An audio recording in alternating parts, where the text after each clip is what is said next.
Hi, my name is Corinne. I'm an Amnesty member. I have been for a very long time.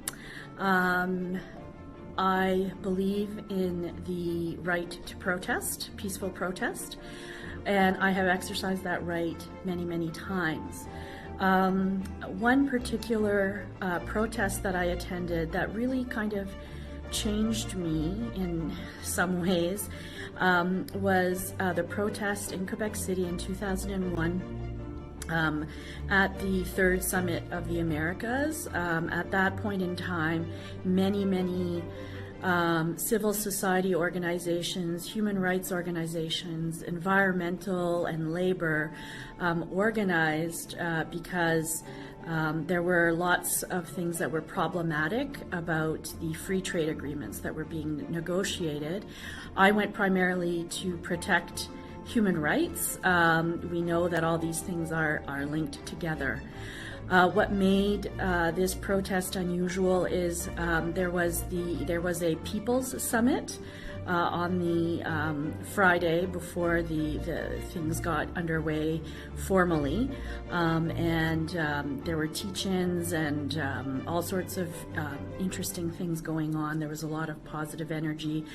Citizens in Quebec City billeted us so we could stay. So there, it was a very different kind of protest for me.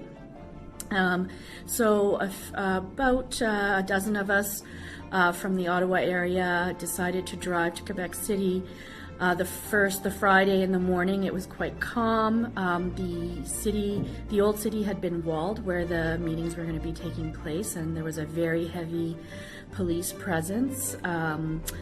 We participated in the People's Summit, and later in the afternoon, we gathered at one of the points downtown near the walled city.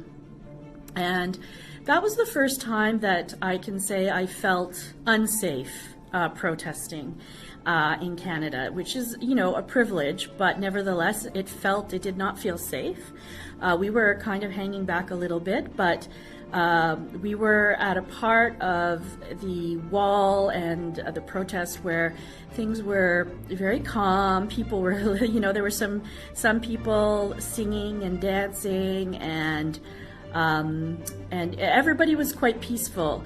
And then down an alley, I could see, because we were on a little bit of a hill, I could see the riot police starting to come, and they came, and they started to tear gas us, and that was, that was sort of,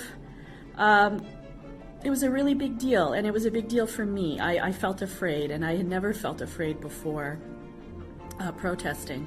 The next day, on the Saturday, there was a huge march that we all participated in, and they don't know the exact number, but it's anywhere between 50,000 and 150,000 people from all over Canada and other parts of North America came, gathered, and we marched. There were zones, green, yellow, red, that the police had kind of set up, but they really didn't respect those. And so for me, it was the first time where I felt like I really put myself on the line in terms of protesting, and it was interesting being in the march. There were a lot of people, and there was very good energy there. But what followed after that was not great. There was a lot of tear gassing, a lot of arresting leaders, organizers who were in green zones and being peaceful, for example.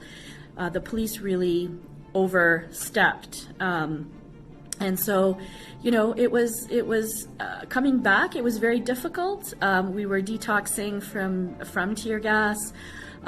Seeing the media coverage was kind of disheartening. But I feel really good that I was there, and it's good to push ourselves beyond our comfort zones, and recognize that in many places in the world, people are putting themselves in far more danger just for exercising that right to peaceful protest. So that's a protest I will never forget.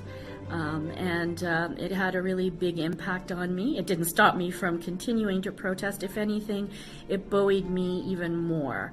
And I'm kind of at the point in my life where if I were in that situation again, I probably wouldn't be as fearful. I was quite young. So that's my protest story.